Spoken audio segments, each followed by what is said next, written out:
Rovers Fans TV, welcome back. We are here on a channel bringing you a new video, of course. And I know you're thinking to yourself, Dan, what are you doing? You already posted the game from Saturday at home to Romford. You drew 2-2 and you don't play again until Saturday where you'll host White Ensign.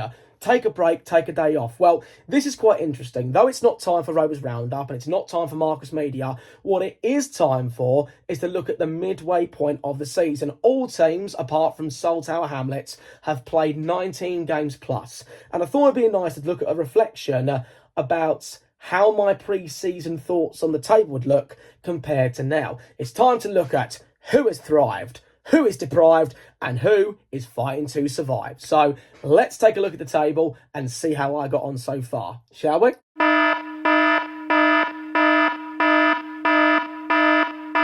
So for anyone that didn't see the video, I will just go over the predictions that I made right now so we're up to speed. So first place I put Great Oakham Rovers, second Woodford Town, third Basildon United, fourth Barking, fifth Little Oakley, sixth Saffron Walden, seven Sporting Bengal United, 8 Hackney Wick, 9 Buckhurst Hill, 10 Athletic Newham, 11th Halstead Town, 12th White Ensign, 13th Harwich and Parkstone, 14th Romford, 15th West Essex, 16th Holbridge Sports, 17th Brentford, 18th Saltower Hamlets, 19th Benfleet and 20th Ilford. That was my pre-season predictions based on everyone's pre-season and what I knew about them. Now let's take a look at how the other teams have got on. There have been some absolute shockers on my part. There's been some funnies on my part, and there's also been some surprises on my part as well. So let's now go and review how everyone is actually done in the opening half of the season. So what we'll do for the table as it stands right now, we'll do it in stages. We'll do the top 5, we'll then go into the mid-table section, then the low-table section, and then the relegation spots. So, the top 5 as it stands. Little Oakley are at the top spot, then it's Saltower Hamlets, then it's Barking, then it's Woodford, then it's Great Oakham Rovers. When I compare that to Mudside, I mean, I've got most of it right. It's just the fact that I knew nothing about Saltower. No one knew anything about Saltower until they started the season. You realised a majority of them were a mixture of Romford's FA Vars winning side and Sporting Bengal's side that got promoted a season a bit ago. I mean, looking at that, I mean, the thing is, I'm not going to go through the point system necessarily, but there is literally a 5-point difference between first all the way down to 6th right now. So I think that, you know, it's very close, and no doubt that it's anyone's league. It's anyone's league right now. And, you know, good on me in the fact that I've actually got that, maybe not in the correct order, but to pick 4 out of 5 teams to get in the right spots, I'm very satisfied with that. Everyone knew that Little Oakley were going to try and fight for something this year, as I mentioned in my pre-season thoughts. No one liked going to Little Oakley. No one wanted to play against them because they play defensive. I mean, yes, they've had that defeat at the weekend to Hackney Wick, which we're going to talk about shortly. The Hackney Wick boys, absolute legends of non-league, very popular in the ESL, and we love them. But the fact is, Little Oakley are going pretty much for the title this year, and so they should. You know, that they've been in the mix quite a bit over the last couple of seasons, but they put their cup runs first, but now they're going to think about the league. Saltower, I mean, they're the only team that hasn't played all half of their games yet. They've played 18 games. They've proved that they can be defeated, of course, but there's people to watch out for. Barking, Woodford and us are on the same level of points. It's just goal difference that separates us. But yeah, that top 5 is very, very close. And it's no doubt, it could probably come down to the last game of the season to see who's going to win the league if it still carries on like this. So, top 5, that's a thumbs up for me. Okay, teams outside the playoffs and down to mid-table. This is where we've got Ilford in 6th, Saffron Walden in 7th, Halstead Town in 8th, Benfleet in 9th, Buckhurst Hill in 10th. Now, this is where I've made a complete mess up. I put Ilford to go down, but clearly they've brought some new people in. Whatever their management team is doing is working because they've been getting results in. And, you know, Ilford, that they could challenge for those playoff spots, and it's going to be interesting to see how they get on. Saffron Walden is kind of the only accurate place I've got. I put them in 6th, but they're 7th. They lost to Basildon United at the weekend, 3-2, but you can't count them out of any game. If you want to beat Walden politely, you've got to beat them early and then park the bus and defend for God knows how long. So, yeah, Saffron Walden could still potentially be a big threat in that playoff spot. Halstead Town 8th. I mean, I put Halstead down as mid-table. They had an amazing start to the season. They were on fire. And I mean, Lou said it about this, not me. He knew that Halstead would dip, and I went to go watch them play Basildon United, and they got a draw out of it. So I think that Halstead could show some good potential, but will they make that playoff spot? I don't really think so. I think that if they can get 7th or 6th, I think that's a good result for them. Benfleet in 9th, they're going to put Benfleet in the relegation spots. We all know Benfleet are going to finish mid-table now. They won't go on to do anything. They're focused on the FA Vars run, which is fair enough, good for them. But they're not going to really care much about the league. Their form only comes at their home ground. They can't play away whatsoever. So we'll just leave it right there. Buckhurst still in 10th, good on them. You know, again, I put Buckhurst Hill predicted 9th, they're 10th, but they show up and get decent results as the as the season goes along. Do I think they'll finish any higher? Yeah, I think they could finish around 8th. Would they challenge for the playoffs? I don't think now, but potentially next season they could be a big threat.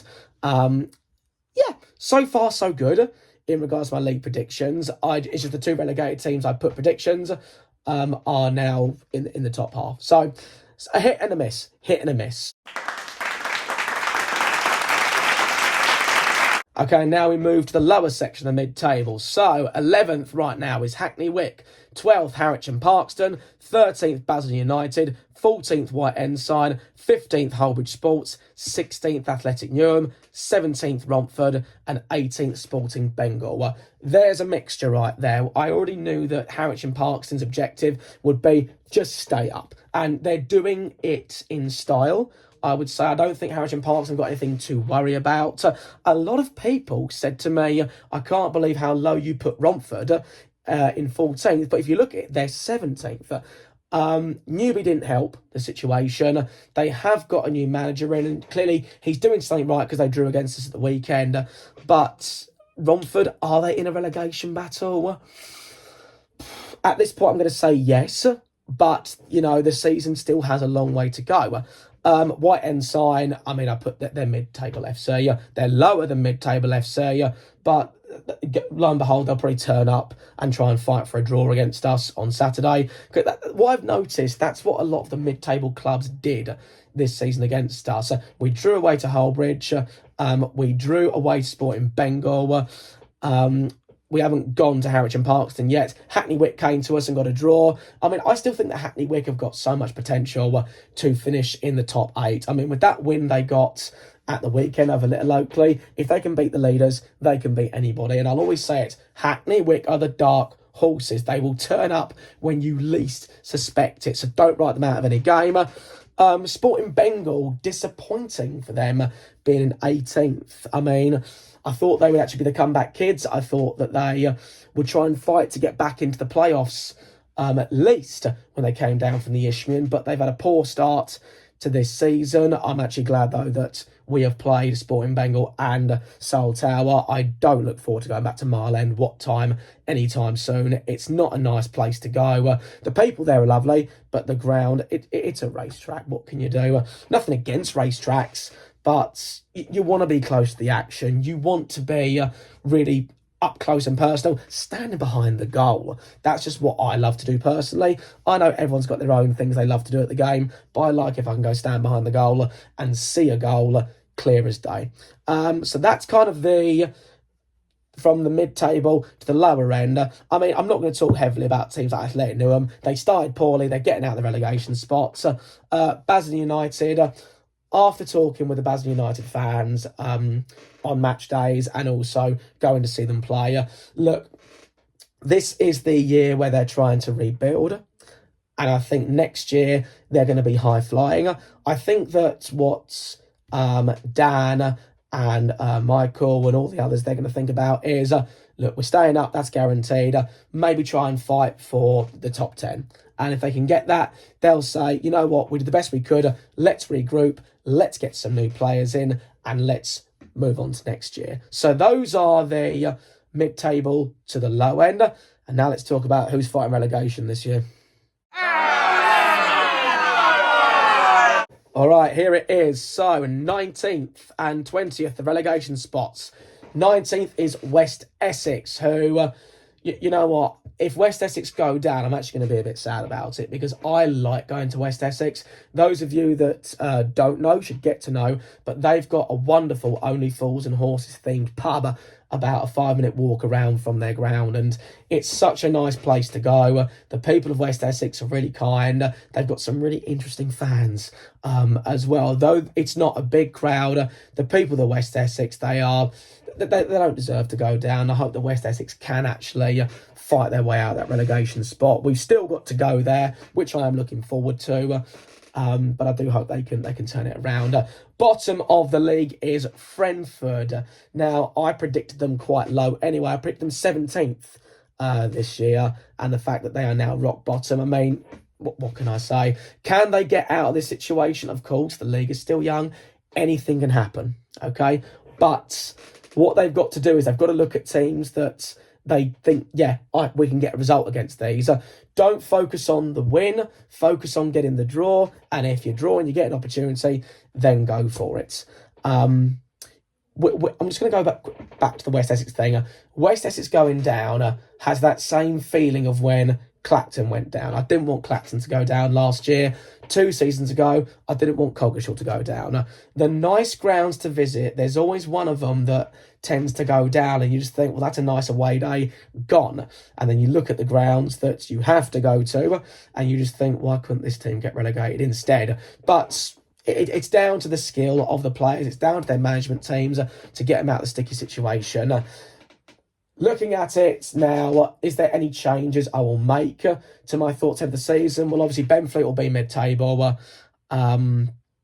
Ilford, could they finish in the playoffs? Potentially. Never say never. 19 games to go. Who do I think is going to win the league? Oh, I'll get so much backlash to this, but again, I'm still going to put Great Wakeman to win the league. You know, there is only a matter of a few points difference. And what is the point of me going to home and away if I don't think the team could win this league? One thing that I'm going to say, though, me and Lloyd from Woodford Town, we had a brief but an interesting conversation at the end of the Woodford Town away match where we won 3-2. You know, we shook hands. I said, commiserations. I wish you well for the season. But I said to him, you know what? As tight as the league is, I don't think we're done here. If we don't win the league, which I'm hoping we do, I think that us and Woodford Town are due to meet again in the playoffs. And it'll be the case of, look, whatever happened in the season won't matter. It's how you turn up on the day. And I'm mentally preparing myself if we can't win the league and Soul Tower or Little Oakley or Barking run away with it. Not saying Woodford won't run away with it. They could win the league as well. But I'm mentally preparing myself to face Woodford again for a match of the ages. We played Woodford last year in the playoffs and we lost. I don't want to think too far ahead of it, but I've got to be realistic. Woodford Town are our biggest rivals competitively because on paper, the teams are so similar in their skill that no one knows how it could end at all. Any other changes I would make? Halstead, I think they'll probably finish in 8th. Hackney Wick probably move them up to 10th. Athletic Newham I'd move down. They'll probably try and finish around 14th. I'd keep Ensign probably at 12th. They'll get a win somewhere. And then lose a lot of silly games. You know, they bowl most games that they have. But the league is so close this year. I don't think anyone could run away with it like Stanway did last year. So it's going to be very interesting to see how the rest of it goes. And that's that. Thank you ever so much for watching this episode of Rovers Fans TV. Make sure that you like, comment, subscribe on the video. I want to wish you all a Merry, Merry Christmas. And as we always say at the end of every single game or video, come on you Rovers.